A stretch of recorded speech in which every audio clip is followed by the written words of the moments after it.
Madame, Monsieur, bonsoir. Au menu de votre émission ce soir, 100% financement en temps de Covid-19. Dans le cadre de son suivi des actions ou initiatives entreprises par différentes institutions pendant cette période difficile, Question Éco s'arrête ce soir sur celle de la Banque européenne d'investissement, la BEI. En 2020, la banque a signé des accords de financement s'élevant à 467 millions d'euros avec ses partenaires publics et privés marocains. Et ce n'est pas tout. Un autre demi-milliard d'euros est dans le pipe pour de nouveaux partenariats. Alors, quels sont les secteurs ou les populations ciblées? Quel est le business model de ce bailleur de fonds européen? Ou encore, comment l'institution accompagne-t-elle les projets financés par ses soins? Élément de réponse ce soir avec la représentante de la BEI au Maroc, Anna Barone. Bienvenue à tous.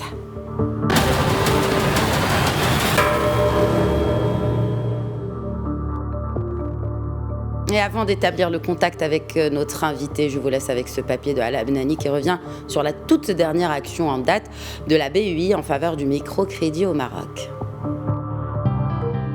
108 millions de dirhams, c'est le montant du soutien de la Banque européenne d'investissement à la Société de financement des organismes des microfinances JEIDA, deuxième bailleur de fonds et acteur structurant du secteur de la microfinance. Objectif, soutenir les activités de microcrédit génératrices de revenus au Maroc. Cette enveloppe permettra entre autres de renforcer la capacité de financement de JEIDA. Seuls les microcrédits d'un montant inférieur à 270 000 dirhams sont concernés par ce contrat de financement. Grâce à ce soutien, les micro et petites entreprises de moins de 10 employés pourront maintenir l'emploi et les travailleurs indépendants, les entrepreneurs individuels et les micro-entrepreneurs de soutenir leur activité. Cette nouvelle enveloppe permettra par ailleurs à JEIDA de maintenir un portefeuille de prêts annuels entre 800 et 900 millions de dirhams. Il est à noter que cette opération s'inscrit dans la continuité de l'action de la BEI menée depuis plusieurs années en faveur de la microfinance au Maroc et fait partie de la réponse de la banque visant à soutenir l'économie marocaine, plus particulièrement les micro-entrepreneurs dans le contexte de la crise du Covid-19. Par ailleurs, depuis sa création en 2007, JEIDA a investi dans le secteur de la microfinance au Maroc plus de 3,3 milliards de dirhams. J'ai le plaisir d'accueillir depuis Rabat Anna Barone, représentante de la Banque européenne d'investissement au Maroc. Bonsoir Anna Barone, merci d'être avec nous. Bonsoir, merci à vous pour cette invitation aujourd'hui. Alors, on vient de l'écouter dans ce récit, bien sûr, cette nouvelle opération de la BEI au Maroc en faveur de la microfinance. Pouvez-vous nous donner peut-être plus de détails sur ce partenariat entre la BEI et la Société de financement des organismes de microfinance JEIDA? Quelles sont les cibles, quelles sont les régions ou encore quel est le mode opératoire de ce partenariat? Bien sûr. Alors, bien évidemment. Alors, permettez-moi juste de vous rappeler en quelques mots, deux mots, qu'est-ce que c'est la BEI et c'est quoi notre mission et notre approche opérationnelle en soutien du développement au Maroc. Donc, la BEI, en fait, est la Banque de l'Union européenne. Comme on vient de voir dans notre reportage, notre siège au Luxembourg. Et nous sommes la Banque de l'Union européenne. Pourquoi? Parce qu'en fait, on intervient, on a un actionnariat à 100% européen et on intervient dans la réalisation des priorités stratégiques de l'Union européenne, donc selon un policy first approach. Donc, je suis particulièrement fière de cette opération avec JEIDA. Pourquoi? Parce qu'en fait, c'est la deuxième opération de microfinance au Maroc en 2020. Après le financement à la MANA qu'on a signé en août 2020. En fait, nous sommes connus au Maroc comme une banque qui appuie les grands projets structurants, mais ça, c'est la preuve en fait que nous accordons également une importance très, très importante, je dirais même cruciale, aux différentes solutions de développement économique et social. Donc, dans le cas de la microfinance, en fait, la BEI a une longue expérience. Et nous intervenions en fait en appui aux gestionnaires de fonds comme JEIDA et aux institutions de microfinance comme Alaman, et qu'on avait financé, comme je le disais tout à l'heure, avec un financement de 3 millions au mois d'août pour soutenir les micro et petites entreprises. Donc, ce sont des prêts qui interviennent en fait et qui vont contribuer tout d'abord à maintenir l'emploi des micro-entreprises qui sont durement touchés par la crise. Et deuxièmement, pour réduire les risques d'exclusion sociale pour ceux qui n'ont pas d'accès facile au crédit au conventionnel et dans le cadre surtout de la crise Covid. Donc, en fait, tout ça pour vous dire que nous sommes vraiment très attachés à soutenir les opérations de microfinance qui présentent un avantage en termes d'impact sur le bien-être de la population. Est-ce que la BEI a imposé peut-être, ou en tout cas s'est mise d'accord sur certains critères d'éligibilité pour l'octroi de ces crédits qui, rappelons-le, ne dépassent pas les 250 000 dirhams? Est-ce que vous avez votre mot à dire par rapport à ces financements dans le cadre de ce partenariat avec Jaïda? Mais bien sûr, en fait, en général, nous, on intervient avec une approche qui favorise l'inclusion et l'équité sociale, donc notamment vis-à-vis des jeunes et des femmes. Donc, il y aura une partie de crédits qui vont bénéficier un certain nombre de micro-entreprises. Donc, une partie, par exemple, dans les crédits qu'on avait financés avec Alamana, 45% des crédits doivent aller en faveur des femmes et 48% en faveur des zones rurales. Tout ça, pourquoi? Parce qu'en fait, on a une stratégie qui vraiment vise à l'inclusion sociale et l'autonomisation des femmes, en fait. Ça s'inscrit dans une stratégie d'inclusion financière de la BEI.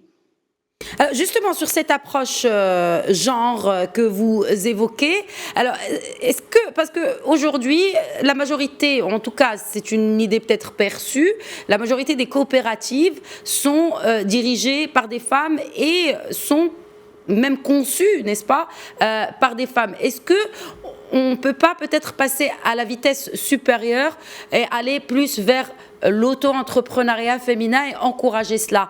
Si c'est le cas, comment, enfin en tout cas, quelle est l'approche de votre institution dans ce point en particulier? Alors, bien évidemment, alors je vous dis, nous avons une stratégie du groupe BEI sur l'égalité, par exemple, des sexes et l'autonomisation économique des femmes, qui est entrée en vigueur en janvier 2017. Donc, par exemple, cette stratégie du groupe BEI vise à inscrire l'égalité hommes-femmes dans nos opérations, en particulier l'émancipation économique des femmes.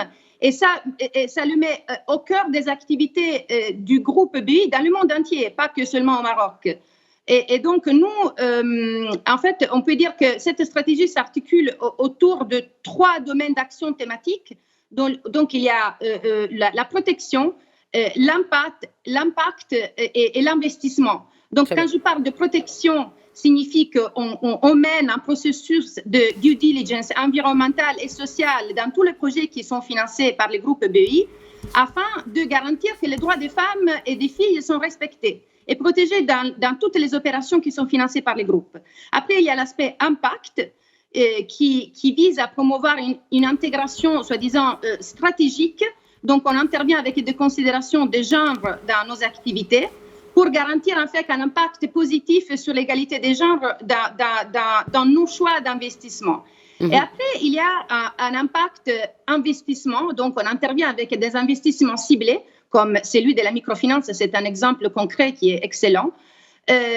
Comme quoi, on va promouvoir l'autonomisation économique des femmes et des jeunes, par exemple, à travers la promotion de l'inclusion financière. Très bien. Alors, et si on élargissait un peu ce bilan, n'est-ce pas? On parle de microfinance. Il y a d'autres opérations qui ont été menées par la BEI en faveur du Maroc dans le contexte de crise sanitaire et économique, notamment en 2020. Je parlais dans mon intro d'une enveloppe globale de 467 millions d'euros qui ont déjà été bloqués pour justement financer ces projets. Mais je voudrais juste vous demander peut-être une clarification par rapport à ces prêts. Vous parliez tout à l'heure de maintenir des micro-entreprises en vie parce qu'elles ont été largement impactées par les dommages collatéraux de la crise Covid-19. Alors ces prêts-là qui sont destinés à ces micro-entreprises, ces prêts sont destinés à la création ou au maintien en vie de ces entreprises impactées?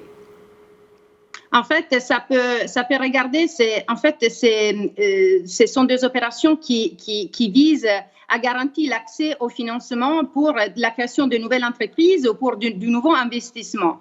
Donc, ce qui est important, en fait, j'aimerais bien, en fait, mettre cette action de la BEI dans la microfinance dans le contexte d'une intervention plus large de la BEI. Pourquoi? Parce qu'en fait, absolument. Nous, en fait, le Maroc est un partenaire clé de la BEI depuis 40 ans. Alors, ça fait 40 ans qu'on travaille ensemble et juste pour vous donner un exemple, dans le cadre du mandat de l'Union européenne qui a une durée qui suit le cycle budgétaire, donc c'est 7 ans. Donc, entre les 2014 et 2020, on a signé en fait une enveloppe de 2,6 milliards d'euros de financement répartis sur 33 opérations dans les domaines les plus variés, donc dans l'énergie, les transports durables, l'appui au secteur privé au sens large. Et donc là, je reviens. Donc, quand je parle d'appui au secteur privé, on finance du grand corporate, donc la grande entreprise, à la petite et moyenne entreprise au travers des banques commerciales, à la microfinance, avec les deux opérations qu'on vient de concrétiser en 2020. Pour ne pas mentionner en fait les secteurs de l'éducation et de la santé. Alors, je tiens à rappeler que l'année 2020 a été une année record pour la banque, parce qu'en fait, notre partenariat est vraiment devenu de plus en plus important. Et nous, c'est renforcé, je dirais encore plus, face à la pandémie. Et nous, on a eu en fait un rôle primaire dans l'appui du Royaume à la crise liée à la pandémie. Donc, on a eu en fait notre intervention, spécialement dans 2020, s'est focalisée vraiment sur le soutien du capital humain au sens large, et donc notamment la santé. Et le soutien au secteur privé avec un focus sur la microfinance. Mais voilà, et aussi, on est actif dans plusieurs autres domaines, comme l'éducation, par exemple, et tout ce qui est l'énergie et les transports durables, pour ne pas mentionner, voilà. On a un portefeuille qui est extrêmement diversifié. Alors, nous reviendrons à ces aspects justement de la santé et de l'enseignement à travers les actions que vous menez au Maroc. Mais je voudrais, parce que bien sûr la BEI n'est pas la seule institution du genre présente au Maroc et avec laquelle le Maroc, d'autres institutions en tout cas, maintient un partenariat solide et qui dure depuis plusieurs années, pour citer la BAD par exemple, la Banque africaine de développement, la BERD, la Banque européenne de reconstruction et de développement, en tout cas beaucoup d'institutions présentes ici au Maroc. Qu'est-ce qui fait la spécificité, qu'est-ce qui différencie l'approche de la BEI des autres bailleurs de fonds européens ou autres d'ailleurs qui sont présents au Maroc? Voilà, alors il y a une différence, je dirais, primaire, c'est que comme je le disais au début de notre échange, en fait, la BEI est la banque de l'Union européenne. Donc on a un actionnariat 100% Union européenne. Et donc, nous intervenons dans une logique de complémentarité, en fait. Notre approche au développement, c'est une approche qui s'appelle Policy First. Donc, en français, je pourrais traduire la politique davantage. Donc, nous sommes une banque de projets, donc nous ne finançons pas les budgets de l'État. On est une banque de projets. Et donc, nous finançons des projets structurants qui ont un impact concret sur la vie des populations. Mais ça, c'est toujours, et ça, c'est la spécificité de la BEI, que tous les projets d'investissement que la BEI finance doivent être en complémentarité avec les priorités stratégiques de l'Union européenne. Donc, on a une double approche. L'appui budgétaire que l'Union européenne donne au Maroc dans le cadre de son accord de coopération, Maroc-UE, et le projet d'investissement que la BEI donne pour financer le projet qui favorise le développement économique et social du pays. Très bien. Donc, oui. Non, je voulais juste vous dire, par exemple, la BEI, en termes au niveau global, nous sommes la Banque de l'Union européenne, donc on a, pour vous donner quelques chiffres, en 2020, nous avons signé un volume de financement de 77 milliards d'euros dans le monde. Donc, ça signifie un 6% en plus par rapport à 2019, dont 10% sont dédiés aux opérations au dehors de l'Union européenne. Et voilà, donc c'est dans ce cadre-là qu'on est en fait le premier prêteur multilatéral au monde en termes de volume des financements. Très bien. Alors, cela dit, je reste sur la même question, si vous le permettez, Anna Barone. Est-ce que, justement, cette approche, parce que vous dites que l'institution BEI finance des projets structurants, tout comme le secteur privé, c'est le cas aussi pour d'autres, en tout cas, pour une banque européenne, ce n'est pas la seule. Par exemple, pour la Banque africaine de développement, c'est un peu la même chose. Est-ce qu'il y a une différenciation ou peut-être une approche complémentaire, comme vous le disiez si bien, avec d'autres institutions présentes au Maroc, dont cet accord de partenariat qui a été signé avec la BAD? Oui, en fait, ça me fait plaisir que vous rappeliez le partenariat qu'on vient de signer avec la BAD le 20 janvier dernier. Pourquoi? Parce qu'en fait, la BAD et la BEI partagent une longue histoire en matière de coopération, en fait, qui est débutée avec, je dirais officiellement en 2005, avec un accord, la signature d'un protocole d'accord qui portait en fait les objectifs de nos institutions respectives sur un partenariat stratégique renforcé. Et donc, nous sommes... pourquoi c'est important de coopérer ensemble? Parce qu'en fait, on est dans une logique de coopération, de complémentarité. Déjà, au cours des 5 dernières années, le portefeuille partagé des deux institutions, donc BEI et BAD, est passé à 3,4 milliards d'euros pour générer, par exemple, un investissement qui est environ de 10 milliards d'euros sur 26 projets sur les continents africains. Et donc, pourquoi travailler ensemble? Parce qu'on a des valeurs communes et on se met en synergie.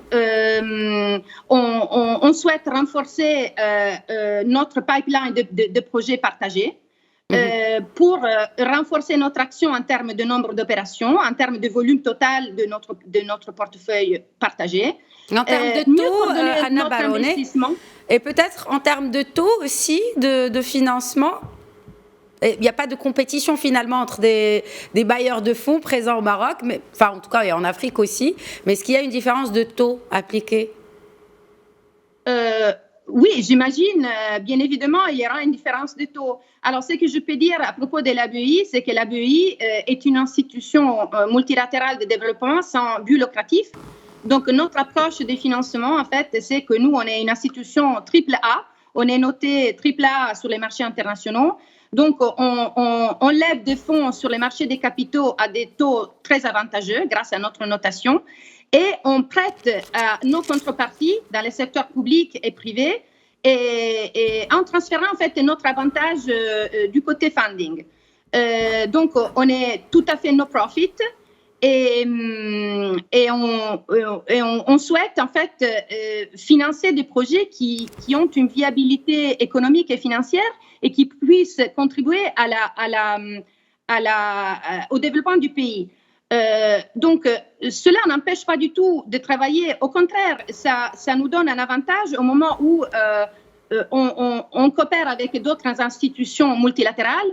Pourquoi? Parce qu'en fait, il y a un échange. Il y a un échange en termes de partage et comment dirais-je, mise en commun de nos points de force sur des secteurs prioritaires qui sont communs. Comme celui de l'enseignement ou de la santé. Donc, un nouveau programme pour élargir les écoles au Maroc à travers la construction de 150 unités durant la période de 2022-2026. Donc, ce programme a été initié. Parlez-nous davantage de ce programme. Est-ce qu'il a été signé avec la tutelle, n'est-ce pas? Alors là, ce n'est pas encore signé. Ça fait partie, en fait, de nos priorités d'investissement futur. Dans le contexte de la réaction à la crise Covid, on s'est concentré plutôt sur les domaines de la santé. Je parlais d'un appui à 360 degrés par rapport à tout ce qui concerne le capital humain. Donc, ça va sans dire, on s'est concentré dans le milieu de la crise Covid sur l'appui à la santé, avec un prêt santé de 200 millions d'euros au gouvernement. Et voilà, mais l'éducation, ça reste une de nos priorités. Ça veut dire qu'avec un projet, en fait, j'imagine que vous faites référence au programme de scolarisation rurale. De scolarisation, absolument. Oui, qui prévoit la construction de 150 écoles communautaires ainsi que les infrastructures auxiliaires sur 9 académies régionales. Et donc, ça s'inscrit tout à fait dans la vision stratégique à long terme, en fait, dans l'appui que la BUI souhaite donner à la vision stratégique du long terme du Maroc pour l'éducation, celle qu'on appelle la vision 2030. Donc, en vue de soutenir une école qui soit une nouvelle modèle d'école, qui soit portée sur 3 grands piliers. Donc, la qualité, l'équité et l'intégration. Donc, toujours, l'action de la BUI, c'est une action dans une logique de partenariat à long terme. Donc, on ne parle pas que du financement. On a aussi un volet d'assistance technique qui est financé par la BEI et par l'Union européenne, avec laquelle on est toujours en complémentarité, parce que l'éducation, c'est aussi une forte priorité pour la nouvelle programmation de l'Union européenne au Maroc. Donc, on est toujours dans cette action de complémentarité avec l'Union. Et voilà, ça c'est le deuxième projet. On avait déjà financé en 2009 un projet à la hauteur de 200 millions d'euros en cofinancement avec l'UE. Donc, on renouvelle notre engagement en faveur de l'éducation au Maroc et avec ce nouveau projet qu'on devrait finaliser au cours de 2021. Très bien. Je voudrais terminer avec vous sur justement ces questions vitales et importantes de la santé et de l'enseignement et sur le rôle des partenariats publics-privés dans ce genre de secteur et de manière beaucoup plus élargie dans le positionnement de ces secteurs dans les priorités des institutions, des fonds, des bailleurs de fonds, des banques d'investissement. Aujourd'hui, quelle est la position de la Banque européenne d'investissement dans l'élargissement de cette assiette de PPP au Maroc en l'occurrence? Voilà, alors pour ce qui concerne le partenariat public-privé, je dois dire qu'en fait, il s'agit d'outils que le gouvernement peut utiliser pour contribuer à la mise en place de meilleurs services publics, en fait, tout en faisant recours à l'expertise du financement privé. Donc, les PPP, si mis en place avec tous les critères, les bons critères, en fait, offrent des services publics de qualité qui facilitent aussi la croissance économique. Et ça va sans dire qu'en fait, que la BEI a une grande expertise dans les secteurs de l'EPPP, dans plusieurs secteurs. Nous, on a financé des grands projets structurants en matière d'énergie renouvelable, transport, désalination de la Méditerranée, par exemple en Égypte, en Israël. Donc, on a déjà financé aussi un projet en PPP qui est le port de Tangemed, qui est aujourd'hui le plus grand port d'Afrique en termes de volume pour le conteneur et les premiers dans la Méditerranée en termes de capacité. Mais et donc, la BEI, en fait, souhaite utiliser toute cette expertise qu'elle a accumulée et pour développer les PPP dans le cadre, en fait, on est dans le cadre du plan de relance, en fait, de l'économie marocaine. On est en dialogue avec les autorités nationales et locales. On est en dialogue aussi, par exemple, avec Mazin, pour soutenir des projets en PPP. Peut-être il y aura des opportunités dans le cadre du Fonds stratégique d'investissement Mohamed VI pour réaliser ce type de financement. On est, comme je le disais, en dialogue avec les gouvernements à ces sujets. Mais voilà, on est tout à fait disposé à mettre notre expertise au service de ce type d'instruments pour, par exemple, soutenir les projets en PPP dans le domaine de l'énergie renouvelable ou en matière d'eau. Très bien. En tout cas, le spectre est très large. Ça peut aller de secteurs socio-économiques tels que la santé et l'enseignement qui sont, eux, sur le très long terme ou encore sur le moyen terme, sur les énergies renouvelables. En tout cas, Anna Barone, représentante de la Banque européenne d'investissement au Maroc, je vous remercie d'avoir répondu à nos questions ce soir. Merci beaucoup. Merci beaucoup à vous. C'était un plaisir. Merci. Largement partagé. Voilà, et toujours un plaisir de vous retrouver dans le cadre de Questions Éco. Voilà, je vous retrouve du coup demain pour un nouveau numéro de votre émission Questions Éco sur Média TV. Très bonne soirée à tous.